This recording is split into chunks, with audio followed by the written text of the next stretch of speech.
মামদানি যুক্তরাষ্ট্রের নাগরিকত্ব বাতিল করে উগান্ডায় পাঠিয়ে দেওয়ার দাবি তুলেছেন।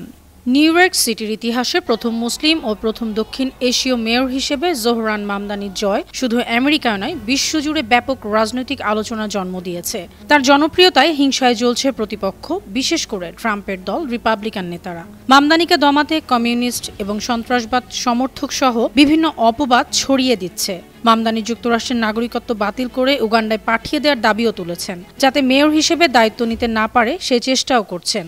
আর এই প্রতিবাদের আগুনে ঘি ঢালছেন মার্কিন প্রেসিডেন্ট ডোনাল্ড ট্রাম্প। তিনি বলেছেন, উগান্ডায় জন্ম নেয়া এই 34 বছরের ছেলেটি কমিউনিস্ট।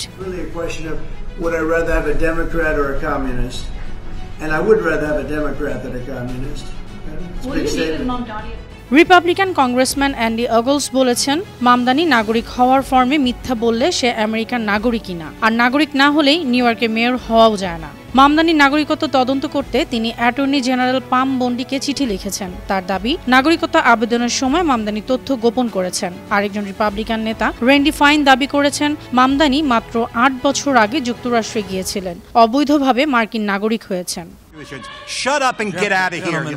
এই বিষয়গুলো যুক্তরাষ্ট্রের নিরপেক্ষ ফ্যাক্ট চেকিং প্রতিষ্ঠান পলিটিফ্যাক্ট তদন্ত করেছে। তারা নিশ্চিত করেছে এসব দাবি সম্পূর্ণ মিথ্যে। মামদানি আইনের সব শর্ত পূরণ করেই নাগরিক হয়েছেন, তার নাগরিকত্ব বাতিল করার কোনো আইনি ভিত্তি নেই। জোহরান মামদানির জন্ম উগান্ডায়। 1998 সালে মাত্র 7 বছর বয়সে তিনি যুক্তরাষ্ট্রে যান। 2018 সালে সকল আইনি শর্ত পূরণ করে মামদানি যুক্তরাষ্ট্রের নাগরিক হন।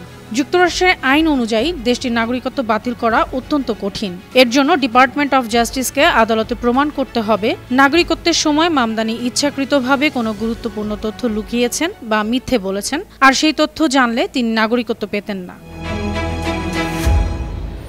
শুধু রাজনৈতিক মতবাদ, বামপন্থী চিন্তা বা ইসরায়েল ফিলিস্তিনি বিষয়ে মত প্রকাশ, এ কারণে নাগরিকত্ব বাতিল করা যায় না। যুক্তরাষ্ট্রের সংবিধান 14তম সংশোধনী নাগরিকত্বকে খুব শক্ত সুরক্ষা দেয়। কংগ্রেস বা কোনো রাজনৈতিক দল একতরফা সিদ্ধান্তে কারো নাগরিকত্ব ছিনিয়ে নিতে পারে না।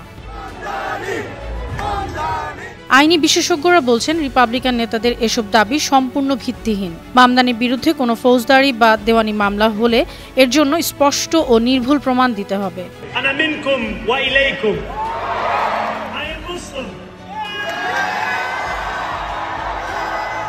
অনন্যা চৈতি, আন্তর্জাতিক ডেস্ক, বানো টিভি।